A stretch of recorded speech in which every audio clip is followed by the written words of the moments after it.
Hey, this episode's about canning. What do I know about canning? Plenty. When I was a kid, I swear I was a cross between an indentured servant and a sharecropper. If I wanted to eat, I had to be part of growing it. When I got to school, there was no video game. My video game was get a hoe and pull out the weed. And believe me, that meant something different back then than it does now. So, let's get to work and can some food that we're not going to buy at the store. Okay, it's just me here. There is no homeless samurai man bun. There is no urban lumberjack. There's no shirt that looks like the material is made out of my grandma's tablecloth. So it's just me in my yard gnome apron. You got a problem with that? You know what? If I like yard gnomes, you should. So the idea here is I'm going to show you how to make broth. Who doesn't like broth? You don't like chicken soup. When it turns cold and you have something that you come in from the cold, you're going to want chicken soup or broth or something. You want that store-bought stuff with preservatives in it. I mean, I like preservatives. That's what makes me be as old as I am. But I mean, it just tastes good the way I make it. Don't get me wrong. I like being environmentally correct because I'm a hipster. And one more thing. You know these trendy cooking shows where they're giving you close-ups of, you know, how you're cutting and the serration on the knife and stuff. Look, I don't want to fall in love with parsley here. I just want to make sure that you know how to make something that tastes good and that will make you somewhat self-sufficient. And finally, just in case there's any questions about this, I'm the one that taught Gordon Ramsay how to swear. Okay, so the first step is to take all the rotisserie chicken leftovers that we have and been storing in the freezer. It's starting to take up freezer space, and we're going to put all of these in here with some water to let it thaw out. Okay, so there's our big pot. You can see how big this pot is for scale here. It is full of frozen remnants of last Thanksgiving's turkey and rotisserie chicken. Hey, is that not the coolest butter dish you ever saw in your whole life, or what? Okay, so we got the pot in the sink. Now we're just going to turn on cold water. Put some cold water in there up to about here, and then let it thaw out. We have some pretty simple ingredients. We have chicken scraps that we've saved from rotisserie chickens and our Thanksgiving turkey. We have celery, we have onions, we have carrots, we have parsley, and we have garlic. That's not garlic, but I forgot to put it out here for the shot, so pretend this is garlic. Okay, wow, start over on that one. Okay, my daughter's back here freaking out. That's not garlic, Dad. This is garlic. So I had to stop my video production at great cost to me. This is garlic. So again, one more time. Chicken scraps, celery. What are these? Yeah, carrots. I'm getting old. Parsley, onion, and garlic. News tip. If you're in a relationship and they want to take you to some chick flick and you're like, dude, I mean, I know this is really important to you and I got to pretend that I'm actually liking this and I'm emotionally tied to the movie, right? What do? Right here, buddy. Here is the answer. Little cut off here. We're not going to put this in. So you put this in your pocket, like right here, and you're like, oh. Yeah, it works every time, dude. Trust me.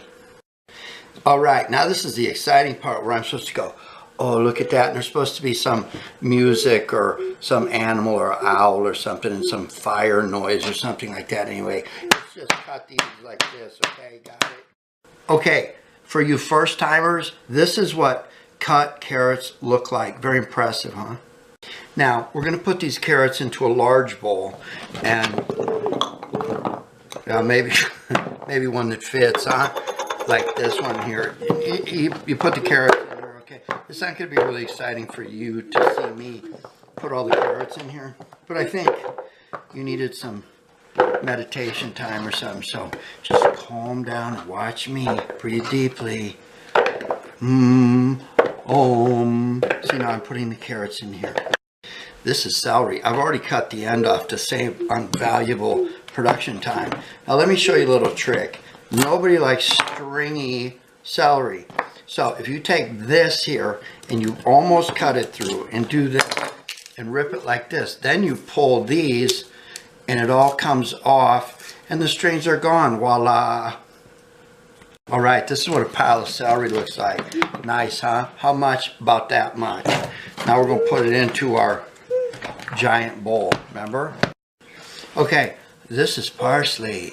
So what we're going to do is, I'm going to actually have 2 pots of this going on. One a tad bigger than the other one. Now, the thing with parsley is you're like, what do you do with this? It's on your plate. Do you eat it? Do you not eat it? It's like some decoration. Here, let me show you what you do.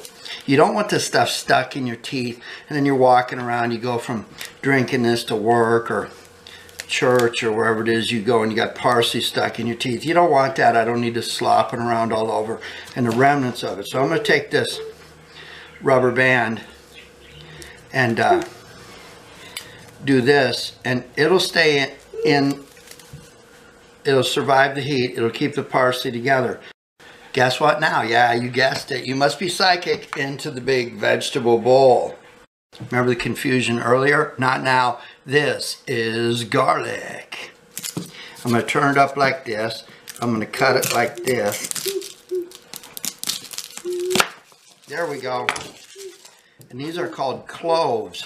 So what I'm going to do is I'm going to take this clove, I'm going to take the knife, and I'm going to go like this. Look at that. Perfect. Guess what? Right in the bowl. This is an onion. Now, when you're cutting the onions, you don't want to play around. Why? Because if you take too long, you cut like this, you pull that top layer off, like that. Like I said, you want to do this fast because if you don't, you'll be crying, crying, are you crying? Man, I'm an awesome singer too, huh? Look at that. This is an onion. This is onion number 1. This is onion number 2. Now we're ready to process the chicken remnants and turkey remnants. So let me show you a little trick. You take cheesecloth and you cut a strip about like that. It doesn't have to be exact. Anyway, you get this like this, okay? Now you open up the cheesecloth like this, see, and then you take, this is turkey, and you open it up and you dump it in here. And the reason I'm doing this is, while this is cooking, you'll end up later with bones and everything else that you gotta pick out and sift out. You don't want bones in your broth. So what you do is you just simply wrap this up like so, and it kind of turns it into a turkey tea bag. I hope you have a big cup if that's what you want to do. But anyway, you put back to your red rubber band, you put one of those on there like that, and it contains all the bones and stuff, and it's going to save you a lot of filtering time later and screening or whatever. Now I'm going to fill both of these pots with water, not to the top. I don't want it to boil over, but I certainly don't want it to evaporate away because it's going to cook all night on slow cook in our convection oven. Okay, before I put these in the oven, after I fill them with water, some of you might be out there going, oh, I wouldn't do it like that, or that's not how my grandma did it. Okay, I got one thing to say to you about that. You see these?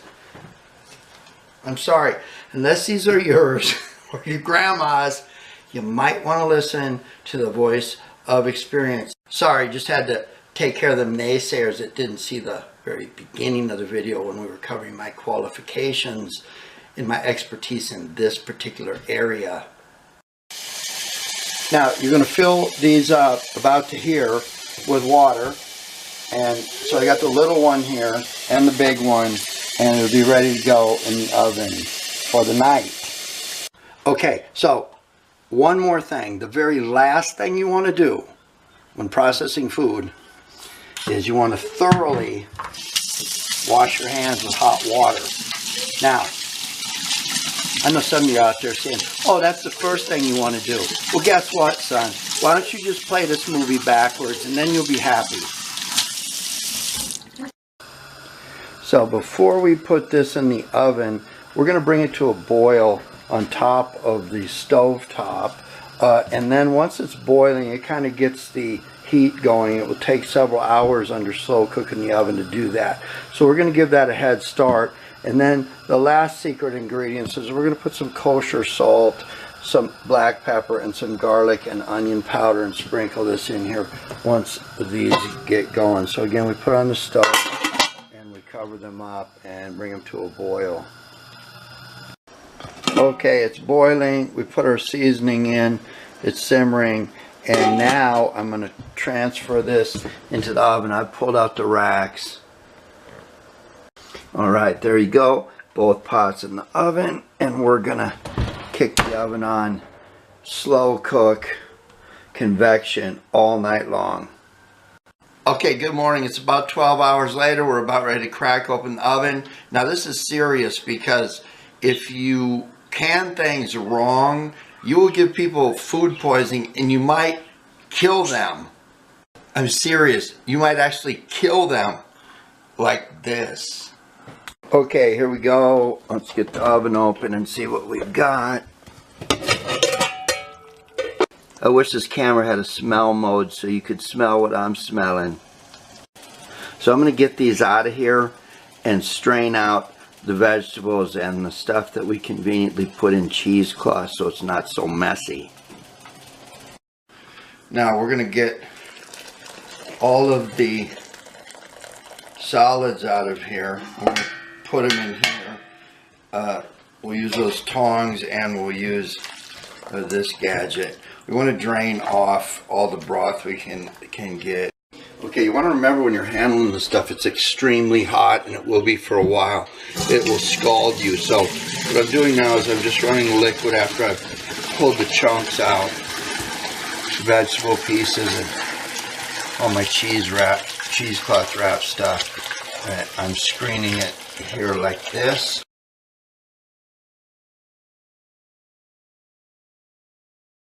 There are two methods of processing canning jars.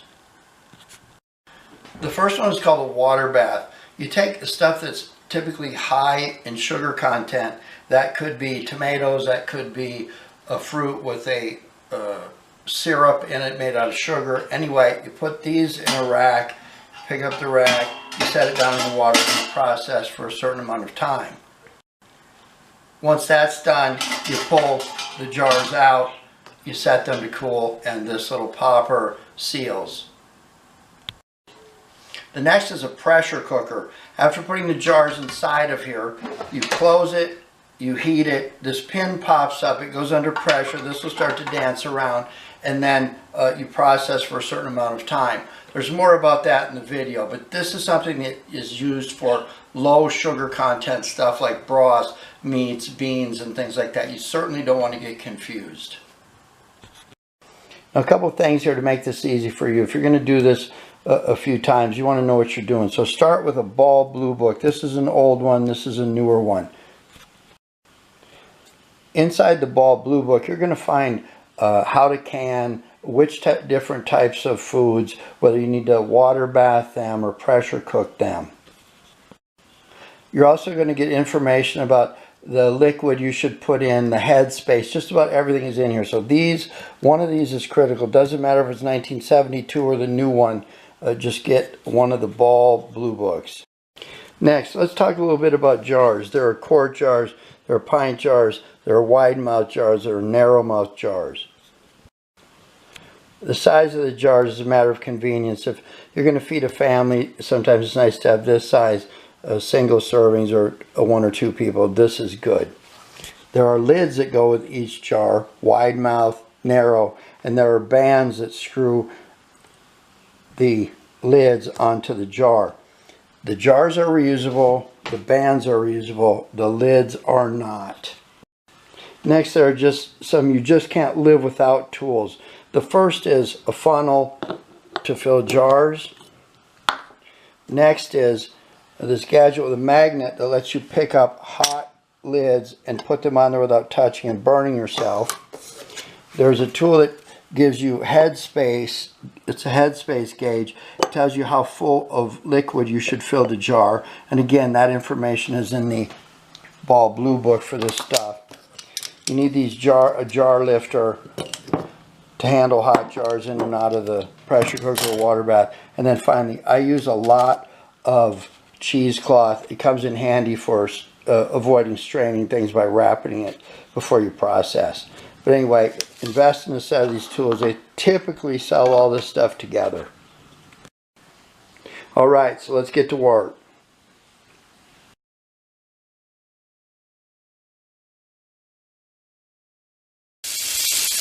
You have to make sure everything is clean. I don't care if your jar's been sitting for 1 day or 6 months. We keep ours out in a tote in the garage because this happens, you know, once or twice a year, but you've got to keep these jars clean. You cannot have dirty jars. Okay, I've got 16 pint jars ready because there'll be 2 rows of 8 here. I have 16 lids boiling, and then I have the bands that go on the lids ready, and of course I've got my trusty silicone oven mitt. I really like these things. They keep you safe. Now I've got a Pyrex measuring dish here that will withstand a lot of heat, and this broth is very hot. So I'm going to show you here. I'm going to use the funnel. I'm going to fill this up right up to about here, like so, and then I'm going to take that off, and I'm going to have a 1/2 inch of headspace, which is the second notch there, and I'm going to fill that up just until the liquid touches that. Then I've got a lid that I want to put on here, but the last thing I want to do before I do that is make sure that there's nothing on the edge of this top of this jar, because if there's a particle there, this won't seal. So then I'm going to take this, and I like to line the label up so it lines up nice with the marking on the jar. Then I'm going to take this and I'm going to screw this on and make it tight, just hand tight.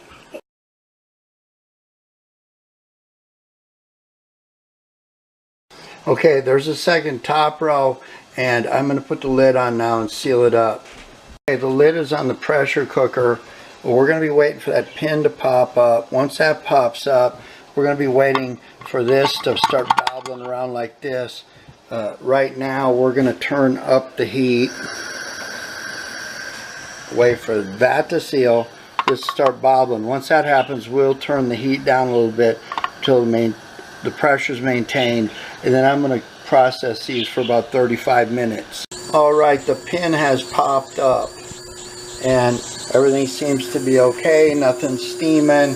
Now we'll just wait for this to start jiggling. We'll turn the heat down. Alright, it's bouncing around. It's time. It's up to pressure. It's time to turn the heat down. Okay, the pressure released by itself. We opened it up, and now we're going to stack these jars up over here like this. This stuff is hot. You're going to hear the lids popping up and down for a bit. But as they cool off, we're going to hear them seal finally. And then I'll show you a way to check it later. There, we just saw that one pop. That is a miracle moment.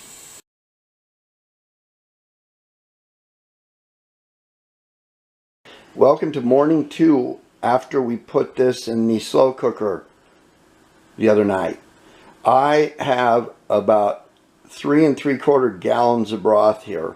There's one more step before we put these jars in the cupboard. Now what we need to do is we need to take these rings off the jars, because these rings down in here, they've been cooking and there's been chicken and stuff involved, so you don't want these stored on your product. at all. So you're going to get rid of them. The next thing you want to do is make sure that the jar's sealed. And the way to do that is to turn it upside down and shake it. If the lid pops off, it wasn't sealed. You don't want it anyway. It's a good way to get sick if the jars aren't sealed. Lastly, if you wonder where I get the tail pieces for my cigar box guitars, right there. Next thing we're going to do, we're going to take soapy water and we're going to wash the jar really good, okay? And now we're going to just rinse it off with hot water like that. Last trick, your jars need to look really good if you're going to enter them in the fair. You don't want calcium bicarbonate buildup that makes your glass look dirty, so there's a way to clean it up. So I'm going to put some vinegar on this rag here. I know you're thinking it looks like a handkerchief. Well, it is, but it hasn't been used on my nose. Well, at least not that much. Anyway, you take the vinegar and you wipe down the jar and it will take off everything, and when it dries it's going to give you a really nice presentation. Okay, we're all done. You can't believe how good this stuff is over the store-bought stuff. There's a lot of time involved. It's not solid 2 days, but the stuff is great. It's infused with the vegetables and the chicken and the turkey. I mean, I can't believe how good this is. If you want a jar of this because you don't believe me how good it tastes and you want a jar for yourself, well, there's a lot of other people in the same boat as you. Okay, that's it. Thanks for watching my videos. I really appreciate it. But I got to get going. I got to go to the chiropractor. I hurt my back picking up all my county fair ribbons.